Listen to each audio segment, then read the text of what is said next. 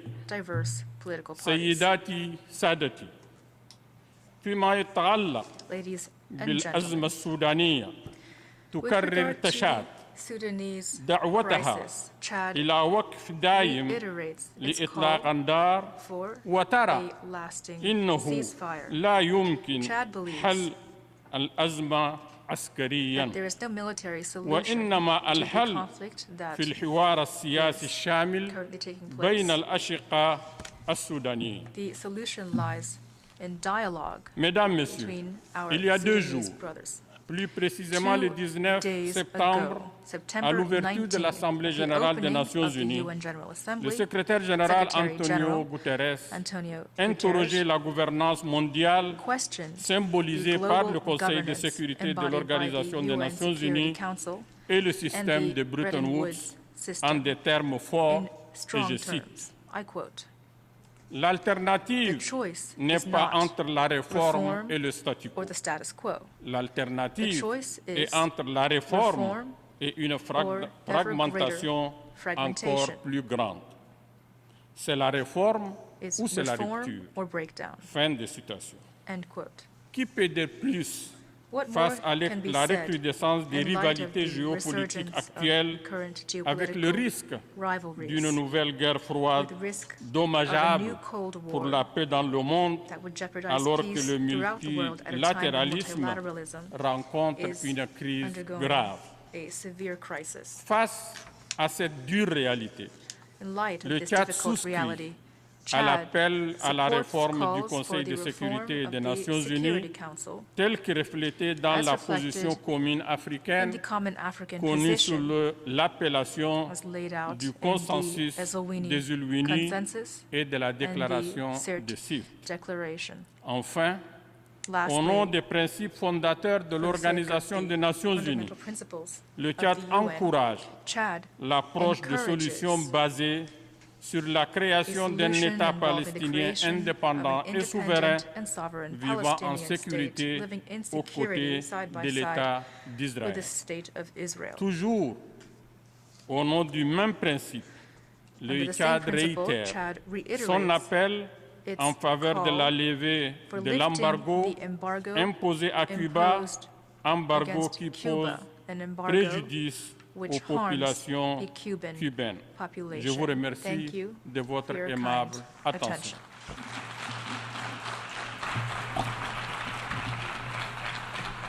I thank the Minister of Foreign Affairs, Chadians Abroad and International Cooperation of Chad for his statement.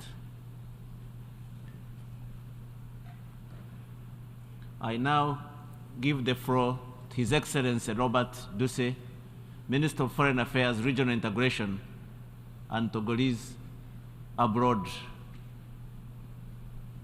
Protocol, escort His Excellency.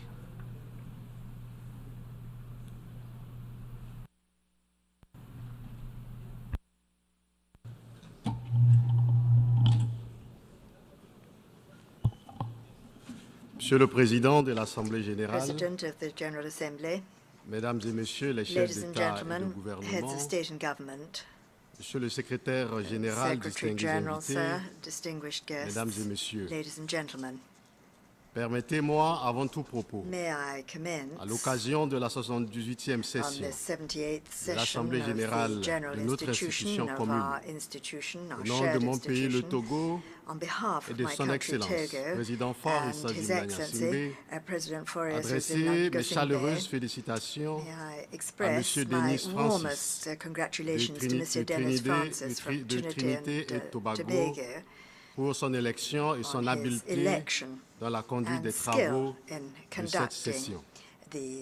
My warm congratulations also go to not only to his predecessor, Mr. Shaba Kuhosi, who chaired our work last year, but also and above all to Mr. Secretary General Antonio Guterres, who is doing the best he can to restore the image of the United Nations of the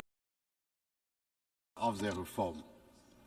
Je voudrais aussi présenter les condoléances et le soutien du président de la République togolaise, Faustin, et du peuple togolais au peuple et gouvernement frère du Royaume du Maroc et de la Libye après le séisme et les inondations dans chacun de leurs pays. Monsieur le Président, Mesdames et Messieurs, au moment où nous sommes réunis dans cette enceinte, le constat est que notre monde présente un état peu reluisant. Il est profondément malade et son état de pathologie nous interpelle à un niveau de responsabilité aussi élevé que les Nations Unies. Do our commitment match the scale of that challenges? This is a question that we cannot lose sight of in our ambition as the United Nations is truly to improve the state of the world in the order to grant our people and our different countries more opportunity, safety, security, and insurance. Our world is increasingly less secure. Trust and solidarity between nations are almost at half-mast, and we have the responsibility to work to repair it by rediscovering the meaning of our noblest commitments. The choice and the relevance of the theme which guides the general debate of this 78th session of the General Assembly, namely restoring confidence and reviving global solidarity, accelerating action to achieve the 2030 Agenda and its sustainable development goals in for peace, prosperity, progress, and sustainability for all, conveys clearly and unmistakably the unsustainable, disrupt, and unstable state of the world, but also our determination at a higher level to do this in better, the emergence of new sources of tension in the world must concern us.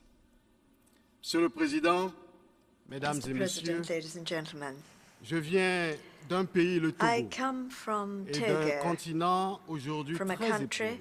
and a continent which is sorely tried today. Oh, notre Afrique. The continent of Africa, our Africa, des libertés.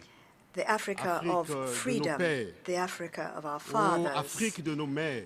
The Africa of our mothers. Tu es blessé oh, Africa, et meurtri. You are wounded and bruised. Notre continent, l'Afrique, our continent of Africa à une vulnérabilité multisectorielle. Vulnérabilité face à une faiblesse de nos revenus.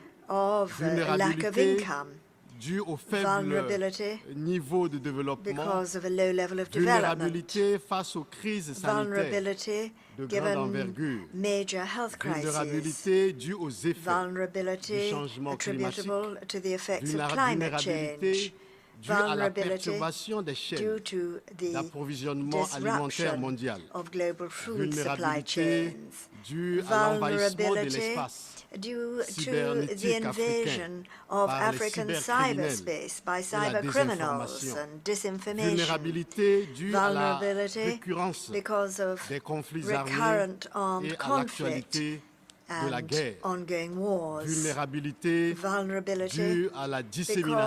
of the spread of international terrorism on the continent, which threatens international peace and stability. Le terrorisme s'est développé de façon inquiétante sur notre continent les dernières années au Sahel, dans la région de la Corne de l'Afrique, en Afrique australe, en Afrique australe.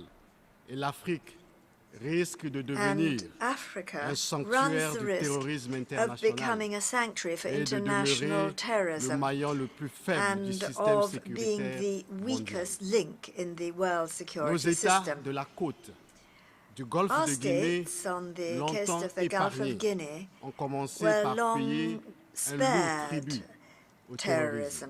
But we have started to be deeply affected by pour répondre efficacement à la menace terroriste, le Togo a-t-il pris des mesures innovantes Togo has adopted innovative and contenu dans son multi-sectoral document de measures stratégie in its de lutte strategic contre l'extrémisme document violent combating adopté violent le 5 extremism, juillet adopted on the 2022. 5th of July 2022. Cette stratégie permet This strategy de concilier les enables approches us sécuritaires to et marry le développement en security alliant à la approaches fois and des development mesures by opérationnelles et bringing légales together operational and mesures legal plus souples measures as well et as plus more endogènes. flexible and Elle prend en endogenous compte ones. le programme It takes d'urgence into account pour la région des the savanes, emergency dont program le for coût the global Savannah est region. élevé The à plus de global cost of this 324 millions is de more than dollars, 324 million US pour la dollars réalisation des divers projets to carry à out l'horizon 2025 several dans projects les by secteurs de l'eau, 2025 de l'énergie, in the sectors of de la water, santé, energy, des health, infrastructures, de infrastructure, l'éducation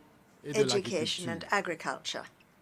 C'est ici le lieu d'exprimer la reconnaissance This du is gouvernement the place togolais to express à l'endroit de tous the nos gratitude of the government dans la of lutte Togo contre le to terrorisme all our partners et in souhaiter the combat un against renforcement terrorism constant des and différents also partenariats to pour urge venir a à bout constant de cette strengthening of the nébuleuse various partnerships terroriste. to put an end to Face insidious aux terrorism. nombreuses situations de vulnérabilité Given the many crises qui frappent situations of et qui vulnerability and n'épargnent crises affecting fondamentalement Africa, aucun pays du which continent, basically don't le spare gouvernement any country togolais in the œuvre continent, au plan national the government of à faire Togo, for progresser itself, l'agenda de développement is working à to drive travers une forward the ambitieuse development feuille de agenda route by means of an 2020, ambitious 2025. roadmap 2020 to Le 2025. Togo a réalisé un ensemble de projets Togo has prioritaires carried out a aux series retombées of priority projects économiquement, for socialement et the structurellement economic, social, épanouissantes and pour nos structural populations. benefit of our people.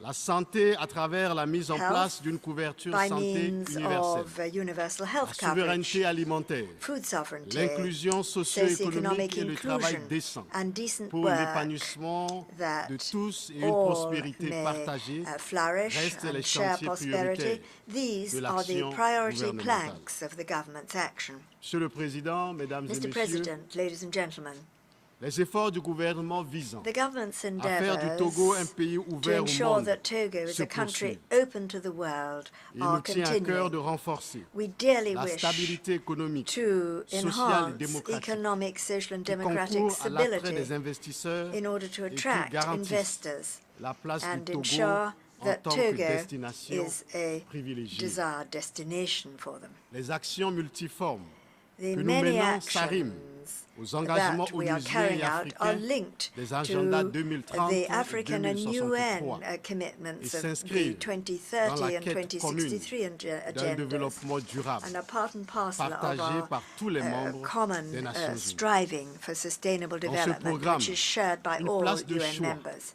est accordée à In la this protection program, et la préservation de we have l'environnement. given priority Il to the s'agit protection là and conservation de of la the traduction dans environment. les faits de la détermination du wish Togo to à s'unir act à l'effort to ensure international that Togo's en matière de determination lutte contre les effets to néfastes join in the des changements international climatiques. effort to combat Ainsi, climate pour change gérer et protéger durablement becomes les écosystèmes marins et Thus, côtiers, in order to le manage gouvernement togolais and protect in a a axé ses lasting way priorités, marine and coastal d'une part, ecosystems, the sur la government gestion et la has protection aimed, on durable the one hand, at des the écosystèmes management and marins et sustainable côtiers, protection la of marine réglementation and de la pêche, coastal la ecosystems, réduction de la the regulation vulnérabilité des of personnes fisheries, et the des biens regulation aux of phénomènes climatiques vulnerability extrêmes, of et both d'autre people part sur la and lutte assets when it contre la comes to pêche extreme illicite, climate events, and non also we are déclarée, combating non réglementée illegal, et la unreported promotion and de l'économie unregulated bleue. fishing and promoting the En blue matière de economy. protection durable de l'environnement Regarding marin et the côtier, sustainable le protection Togo of a the mis en marine and place coastal un environment, programme régional Togo de has gestion intégrée du instituted a littoral regional et de program lutte for the contre l'érosion integrated côtière. management of the coastline Le and to Togo combat coastal ambitionne erosion. d'assurer la Togo protection de wishes to ensure 90% the de ses protection of côtes 90% à of its l'horizon coastlines by 2025. 2025.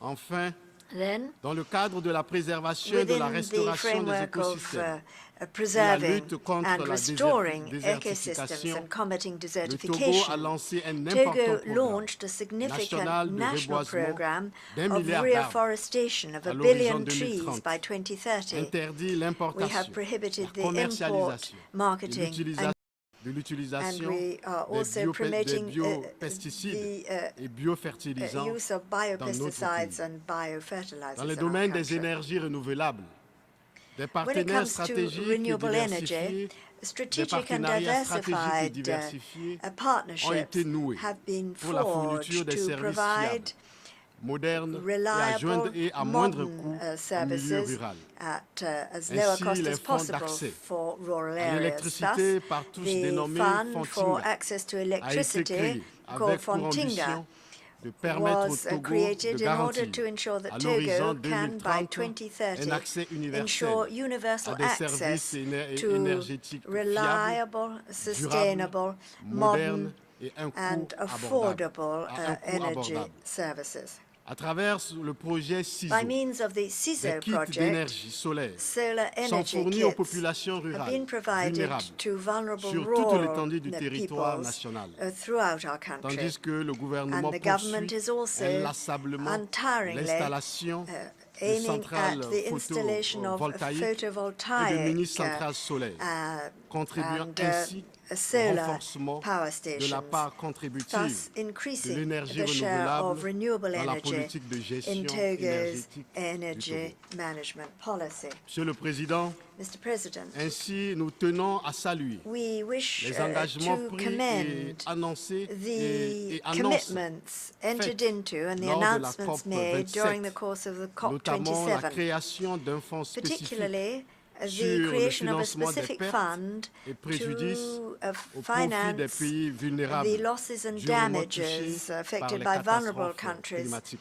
Il severely s'agit d'une affected avancée by majeure climate dans le cadre de la disasters. justice This climatique is a major stride tant forward exigée when it comes par to les the pays en climate développement. justice that developing countries so much Toutefois, wish to see. beaucoup d'efforts doivent être However, consentis we must en ce qui strive concerne la réduction des émissions reduce the de gaz à effet reduction, de serre to reduce et l'utilisation des énergies greenhouse gas fossiles, emissions entre autres. and the use of fossil À cet fuels égard, inter alia. nous formons le vœu Here, we wish to express our hope that the COP28 scheduled for Dubai in November this year will enable us to note significant progress in the implementation of the commitments that we have taken upon ourselves. The Climate Summit on the 20th of September 2023 has come at an appropriate time to demonstrate the existence of a real will to speed up the implementation of a just transition towards an equitable world that is more resilient to climate change. Mr. President, ladies and gentlemen, dans un environnement continental aux défis pléthoriques et caractérisé par l'expansion du terrorisme international et l'émergence de nouvelles zones de tension, l'Afrique cherche sa voie et le Togo soutient les efforts and Togo supports efforts to achieve peace in Africa. Terrorism and instability in Africa are a problem of international security, and they must be treated as such by the United Nations. Notre région Our region of West Africa, where several states are in transition against a volatile security backdrop, must be supported with active Nous devons investir plus dans la paix we must invest que more in nous peace n'investissons than we dans la guerre. invest in war. Si les protagonistes des différents conflits dans le monde nous écoutent, je voudrais leur dire que la guerre est une négation de la dignité de la personne humaine. Of human dignity. Emmanuel Kant, ce grand philosophe des Lumières, disait si les décideurs de la guerre pouvaient envoyer leurs propres enfants au front, jamais il y aurait la guerre. Le Togo est un pays de paix et le Togo s'oppose à la guerre, quelles que soient les raisons. Depuis notre indépendance, le 27 avril 1960, jamais le Togo a fait la guerre à ses voisins. Jamais le Togo a agressé ses voisins ou un quelconque pays. Jamais. Le Togo a servi de base arrière pour une quelconque agression contre un pays frère. Le Togo est un pays de paix. La paix est dans l'ADN du peuple togolais. Le Togo a toujours été un pays de médiation qui favorise le dialogue, la négociation et l'entente entre les peuples et les gouvernements. Le 6 janvier de cette année, 49 soldats ivoiriens ont été libérés grâce à la médiation du président de la République togolaise, le président Faustin, mettant fin à la tension entre les gouvernements de Côte d'Ivoire et du Mali. Le Togo a accueilli sur sa terre les différents pourparlers de paix. Et nous pouvons les citer. Nous avions le Tchad. Dans les années 1982, la Sierra Leone en 1991, le Libéria en guerre en 1991, la Côte d'Ivoire dans les années 2000, etc. Nous appelons à la désescalade et à la cessation des hostilités dans les différents foyers de tension dans le monde et en particulier en Afrique de l'Ouest. L'Afrique a trop souffert de la guerre et un minimum de sens de responsabilité doit nous convaincre à investir dans la prévention et la résolution pacifique des conflits. La mauvaise chose de la guerre, dit notre auteur, Emmanuel Kant, c'est qu'elle fait plus de méchants qu'elle n'en peut emporter. Les ingérences extérieures sont conflictogènes et facteurs de crise en Afrique. Elles complexifient généralement la recherche de solutions à nos crises et fragilisent les initiatives de solutions africaines aux crises africaines. Elles ne sont plus les bienvenues dans une Afrique qui a conscience de ses problèmes de paix, in an Africa which is aware of its responsibilities, its problems of peace, security and development. Africa no longer wishes foreign interference. Africa wishes to be true to itself and master of its destiny. Mr. President, ladies and gentlemen, sur le continent africain, depuis quelques mois, for several le months on the Soudan, African continent, pays frère, Sudan, a brother country, has been affected by an armed conflict which causes much concern. Aware of the importance of peace and security for sustainable and inclusive development, Togo has made this one of the main planks of its development policy, and under the aegis of the President of the Republic, we hosted a consultative dialogue in July this year between the political and military leaders in Darfur in order to make a contribution to the resolution of the conflict in Sudan. These conflicts made it possible to reach a compromise to put an end to violence and establish a humanitarian corridor in order fully to execute the commitments entered into in Lomé to relieve the suffering of civilian populations. We urge the parties to the conflict in Sudan to choose dialogue and consultation rapidly to settle the differences for the greater interest of Sudan. We harbor the hope that Togo's efforts, which supports other initiatives, will contribute to put an end to this conflict, which strangely does not attract the attention of the international community as much as it should. Recent times have also been marked in West Africa de l'Ouest et du Sahel par des dévolutions inconstitutionnelles du pouvoir, avec l'instauration des régimes de transition dans la réapparition, au-delà des interrogations qu'elles suscitent, nous font l'obligation de repenser nos systèmes de gouvernance. These and many other issues will be examined at Lomé Peace and Security Forum, which first edition is scheduled for 21st and 22nd October 2023, under the theme of strengthening transition to democratic governance in Africa. The aim is to examine how to develop strategies to meet the challenges of political transition in a coordinated, relevant, and effective manner. Faced with the political and security crises that are transforming Africa, it's even more necessary to adopt a posture of adaptation.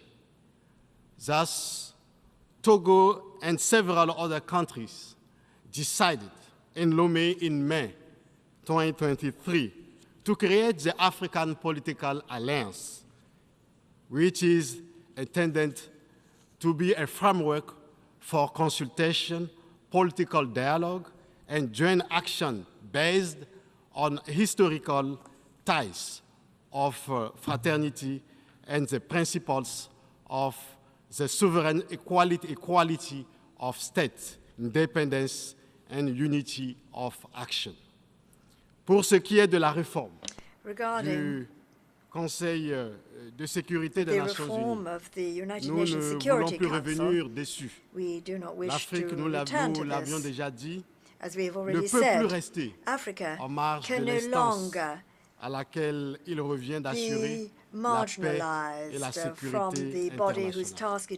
Le Conseil de sécurité ne peut plus demeurer une simple affaire des vainqueurs et leurs alliés of the victors and their allies of the Second World War. Rien ne peut plus justifier Nothing le maintien can du statu quo. justify maintaining the status La quo. structuration idéologique The et institutionnelle du monde ideologies d'après-guerre and institutional est structure of désormais the obsolète. post-war world are now Le statu obsolete. quo ne peut The plus status continuer. quo can no longer continue. Monsieur le Président, Mr. Mesdames et President, Messieurs, ladies and gentlemen, nous sommes à une nouvelle ère we have arrived at a new des era relations de l'Afrique in et du the Sud global relations of Africa and the avec le global monde. South with the world. Et l'Afrique n'entend plus dans la nouvelle And dynamique in this new rester state dans of l'ombre affairs, Africa quelconque no grande longer puissance. wants to remain Le overshadowed temps by any où major d'autres power. entités The prétendaient parler times when au nom other d'une bodies Afrique qu'elles they n'écoutent claimed même that pas they could ici, speak on behalf of an aux Africa Nations that they Unies did not et sur la heed at scène all here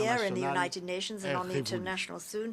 Les That partenaires de time l'Afrique, has passed. nouveaux ou anciens, The partners of qui Africa, hésitent be encore they new à or old, accepter la nouvelle who trajectoire are still prise hesitant par l'Afrique dans le in processus accepting the new d'évolution course historique taken by Africa doivent changer in our d'attitude. development, have to D'approche change their aussi attitude dans une and their Afrique qui a approach to profondément an Africa changé. which has radically Ces dernières changed. décennies, notre monde In recent a decades, subi de our grandes world révolutions has silencieuses undergone major dont la silent signification revolutions, profonde réside dans the le renouveau significance of which qualitatif lies in qu'elles induisent the dans les renewal relations entre les nations that et qui les is accompagnent brought about dans leur propre in histoire.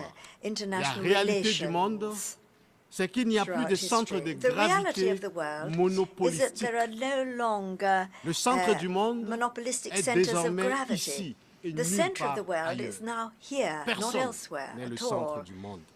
En Nobody tout état de is cause, at the center ce of the qui est world. clair What is clear et que nous voudrions rappeler ici, and what we wish to c'est que recall here l'Afrique regarde is that désormais Africa ses relations avec les now grandes puissances perceives its par relations rapport à with ses the propres great intérêts. powers in relation to its own Last year interests. at this same platform,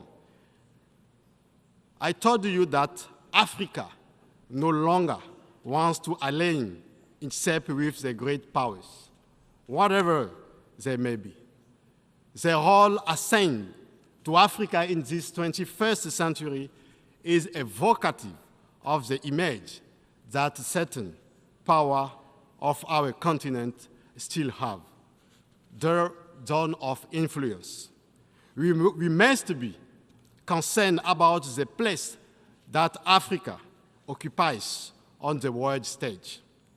Today, Africa does not occupy the place it should hold on the international scene. The great power want to reduce Africa to a purely instrumental entity in the service of their causes, and absolutely do not want the continent to be able to play an important role. The fractures of the colonial area between a so-called French-speaking, Spanish-speaking, Portuguese-speaking, Arabic-speaking, and English-speaking speaking Africa have diminished as have the post-Cold War ideology that dominated the entire second part of the 20th century. Today, Africa wants to be itself, and we say today, as we said the last year, we prefer Africanophony. Africa accepts more equality, respect, equity, and justice in this relation and partnership with the rest of the world, with the major power, whatever they may be. Today, Africans want to be true partners. Africa certainly does not have the same megaphones as the great power of the world, but the voice of Africa counts and must count if we want to have Africa as a partner on major international issues. La question de la réforme de l'architecture multinationale mondiale préoccupe l'Afrique au point qu'elle sera is of great concern for Africa and will be at the heart of the 9th Pan-African Conference of 2024 scheduled in Lomé. For those who do not know, the time has come of an African awakening et conformément aux nobles objectifs des pères des indépendances africaines. In accordance with the noble objectives of the fathers of African independence, Africa and Africans demand and will make their voices heard in a sovereign, free and independent fashion on the international scene. President, ladies and gentlemen, Africa knows what it wants. The African people and those of the global south are frustrated because they feel that they're insulted, dehumanized, and sometimes they ask, who are you to flout our humanity in this way? Who are you to despise us in this fashion? Who are you to humiliate us like Notre organisation commune, l'Union africaine, travaille à porter au mieux l'espoir et la voix d'une Afrique blessée, souveraine, qui veut être souveraine, libre et indépendante sur la scène internationale. Mais aussi, nous y travaillons dans le cadre de l'Alliance politique africaine lancée à Lomé au Togo. Les rivalités entre les grandes puissances ne doivent pas être d'emblée celles africaines. Tout le défi pour nous, nations africaines, c'est d'éviter de prendre part à des rivalités qui ne sont pas les nôtres. Il nous faut porter nos propres combats, qui sont entre autres la lutte contre le néocolonialisme, la lutte contre la pauvreté, l'industrialisation du continent et la prospérité économique, le combat pour la paix, la lutte contre la désafricanisation de l'Afrique et pour la renaissance africaine et la dignité, la lutte pour nous libérer définitivement de toute subordination étrangère, l'engagement pour une meilleure représentativité de notre continent dans le concert des nations et du continent. Nos combats ne sont ni ceux de l'Ouest, ni ceux de l'Est, encore moins ceux d'un quelconque bord ou partie du monde. Nous devons nous concentrer sur nos combats actuels et à venir. La politique internationale ne saurait être réduite à un champ caporalisé où l'on soit obligé de prendre position en faveur d'un camp contre un autre. Nous voulons un système international reformé, fondé sur des valeurs et des principes que respecte tout le monde et respectueux du droit des peuples à se positionner librement selon leurs convenances sur la scène internationale. Le droit des peuples à disposer d'eux-mêmes implique le droit de chaque État à se comporter comme il veut sur la scène internationale, dans les limites du respect de ses engagements internationaux. Sur les grands défis transnationaux de notre siècle, comme le changement climatique et la lutte contre le terrorisme international, nos vues peuvent rencontrer celles des autres, mais elles doivent demeurer nos vues, profondément réfléchies et arrêtées conformément à nos agendas propres. Il n'est plus question pour l'Afrique que nous voulons et portons de jouer les rôles de second plan dans la dynamique d'évolution du monde. L'Afrique dont je vous parle n'est plus prête à accepter la propension de certains pays à faire de leurs préoccupations d'ordre géostratégique celles des Africains. Monsieur le Président, Mesdames et Messieurs, au demeurant, les défis de notre monde sont grands et les nouvelles orientations africaines en matière de relations extérieures obéissent à la dynamique d'un renouveau et d'un changement de paradigme. Le temps est celui du réveil africain et panafricain, où notre continent a repris conscience de lui-même et de ses responsabilités internes à l'égard du reste du monde. L'Afrique a besoin d'un partenariat respectueux de la stricte dignité de chacun. Nous voulons être vos partenaires et non vos sujets. Nous voulons servir nos peuples et non servir des intérêts étrangers. Cette nouvelle dynamique n'est dirigée, nous le disons et répétons, contre personne. Elle est l'expression d'une Afrique nouvelle, d'une Afrique africaine, africanophone, celle qui se veut libre, souveraine, indépendante et maître d'elle-même. Ensemble, pour la jeunesse africaine, elle est claire. Ces mots sont clairs. C'est ceci. Nous sommes fatigués par le paternalisme. Nous sommes fatigués par votre mépris de nos opinions publiques, votre mépris de nos populations et de nos dirigeants. Nous sommes fatigués par votre condescendance. Nous sommes fatigués par votre arrogance. Nous sommes fatigués. Nous sommes fatigués et nous sommes fatigués. Je vous remercie. Thank you.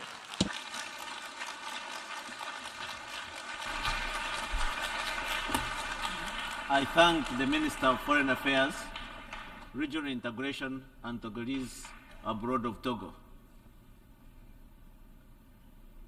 I now give the floor to Her Excellency Dominique Hasra, Minister of Foreign Affairs, Education and Sports of Liechtenstein.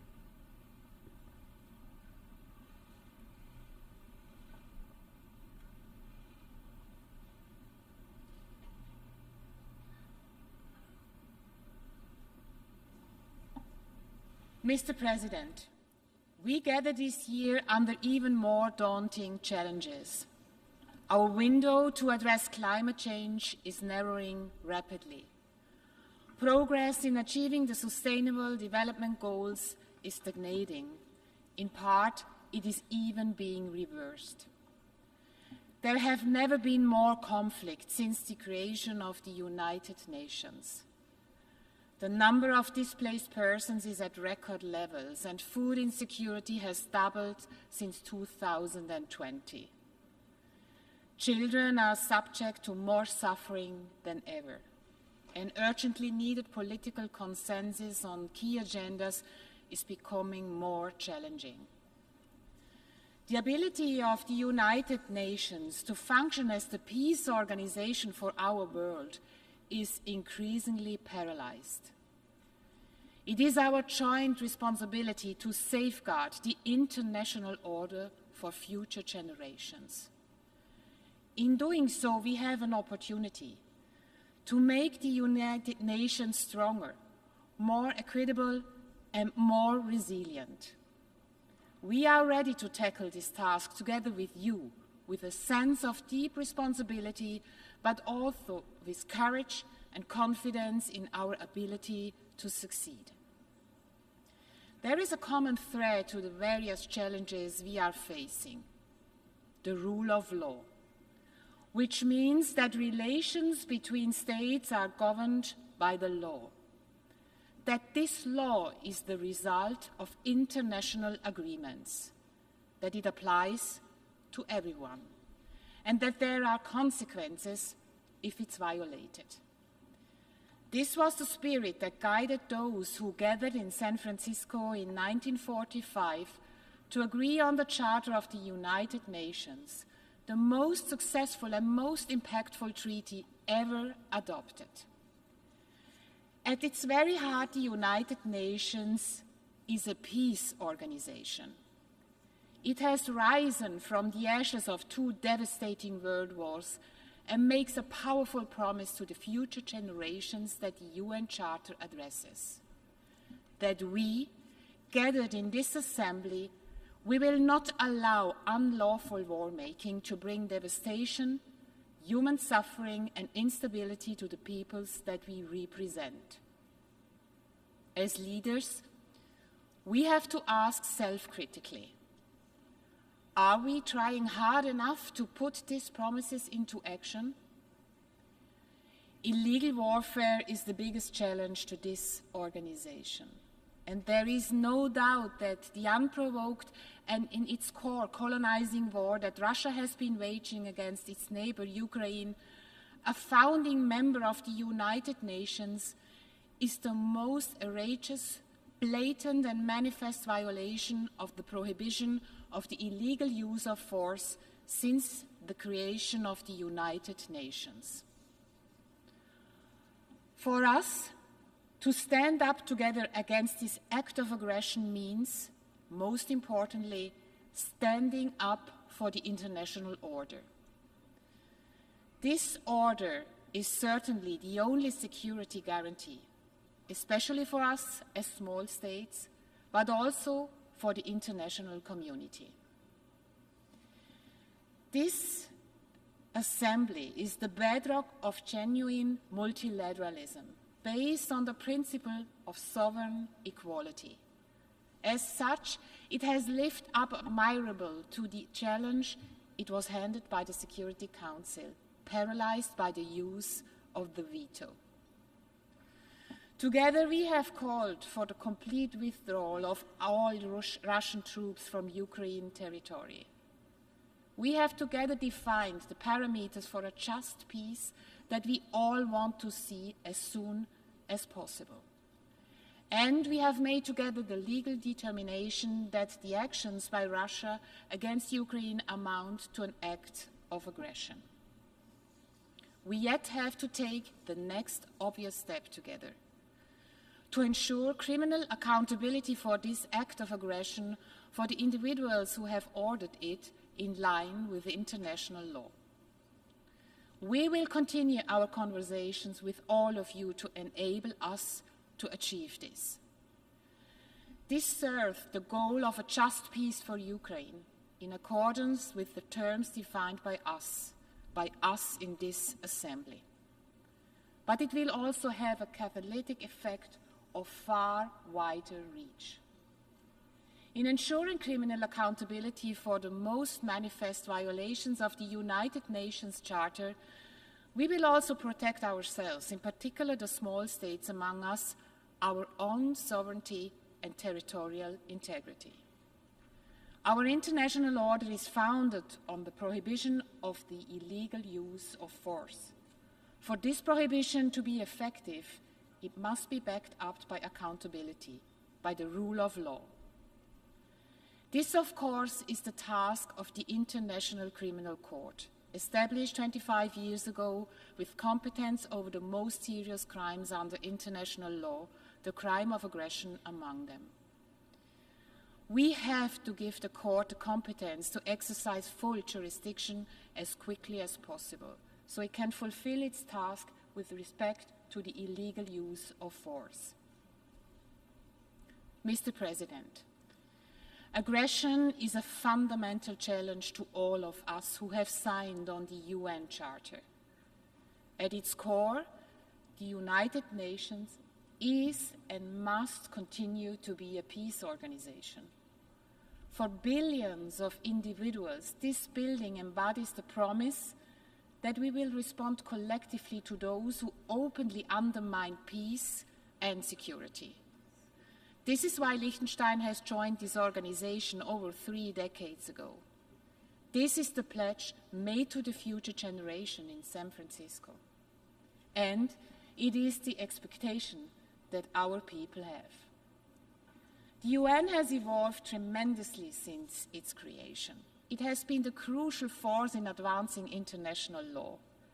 Its role as provider of humanitarian assistance has become irreplaceable. Its agencies and programs carry out functions of enormous importance to individuals around the globe. Yet, its core mission is and remains the maintenance of peace and security. And this is the role that we are challenged to safeguard. This is a difficult task. It is a fact that the Security Council is often unable to act. The deep political divisions among the permanent members are likely a reality for years to come. The pernicious effects of the veto are being mitigated, but they persist often to devastating effect for the people affected.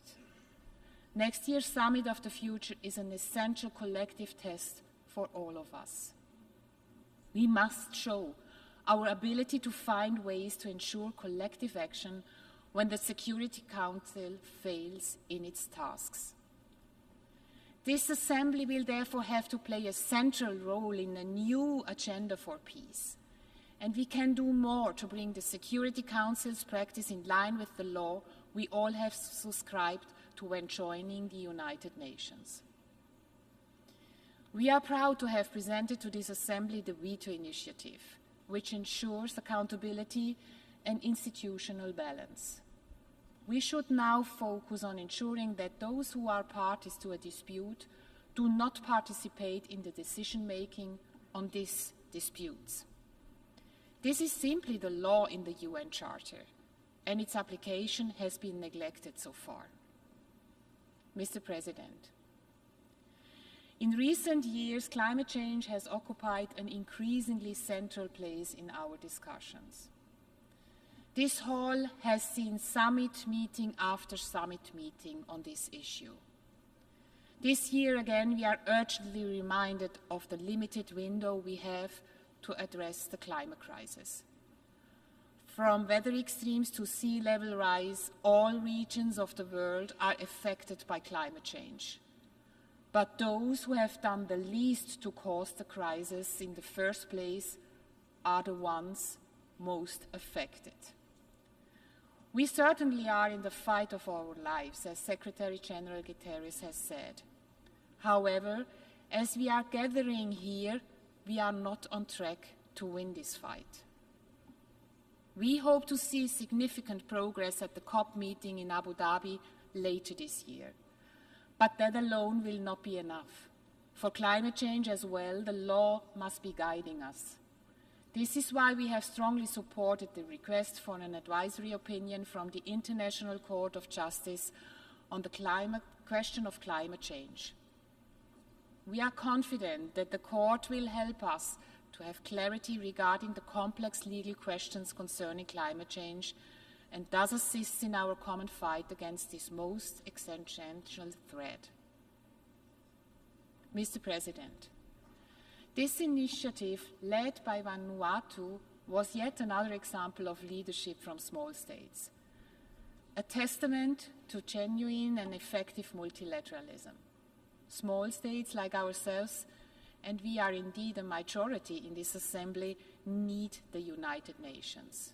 But the United Nations also needs us, and more so than ever. It is us small states who look automatically beyond our national interests. We understand that our success does not have to come at the cost of someone else's loss. We look for partnerships as a matter of course and as a way to success. And we work for the rule of law as a matter of enlightened self-interest. At a time of competitive alliance building, our ability and willingness to forge common ground is indispensable for the future success of the United Nations. We can and we will play an important role in shaping the summit of the future. Mr. President, the 2030 Agenda remains one of the most successful expressions of common ground from the past decade. It plays an ever more important role in shaping government policies. And it is deeply embedded in the consciousness of our people. The SDGs may well be the most widely known agreement the UN has reached in the last decades. And yet, halfway through the implementation process, the picture is rather bleak. The number of people living in extreme poverty is higher than before the COVID pandemic. Hunger levels are back to 15 years ago. At the current pace, full gender equality is not just decades away, but in fact, centuries. And the lack of progress across our countries is mirrored in the difficulty to find political consensus on the way forward. This negative trend needs to be reversed now. The 2030 Agenda is the only global roadmap we have to overcome the multiple crises we face today. Liechtenstein's strong commitment to the SDGs is also reflected in its second voluntary national review I was honored to present earlier this year. Our official development assistance spending has been increased by 22% in comparison to 2018. This is meant to help reverse the negative trends in the fields of poverty reduction, food security, access to education, as well as climate protection. All government bills are now evaluated against the Sustainable Development Goals. Our commitment to 2030 Agenda is a genuine expression of multilateralism, of which we need to see more. Mr. President, gender equality is a central part of this agenda. We will not forget the countless women who suffer from violence and oppression worldwide. We will continue calling out situations of systematic gender persecution from Afghanistan to Iran. And we will continue calling for the empowerment of women to support the bravery of women who stand up to demand political change from Belarus to Myanmar. We need women's voices, an active role in our national politics and in international leadership positions, in particular in peace operations. Mr. President, the international community faces major challenges that will shape the future of us all. As highlighted at the beginning, by signing the UN Charter, we have given future generations the promise of all having a prosperous future. We can no longer afford to remain inactive and divided on key issues. Therefore, we have to face difficult questions and different interests. Even if solving these problems is not easy, we must never lose sight of the UN's very main purpose, which is to ensure global peace. This requires the contribution of all states, large and small. Rule of law, democracy, social justice, tolerance, and the ability to engage in dialogue are fundamental conditions for peace. In the spirit of San Francisco, Liechtenstein will continue to advocate strongly for these values within the international community. I thank you.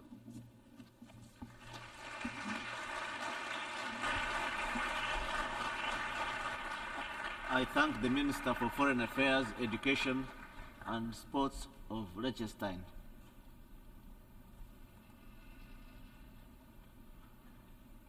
I now give the floor to Her Excellency Catherine Colonna, Minister of Europe and Foreign Affairs of France.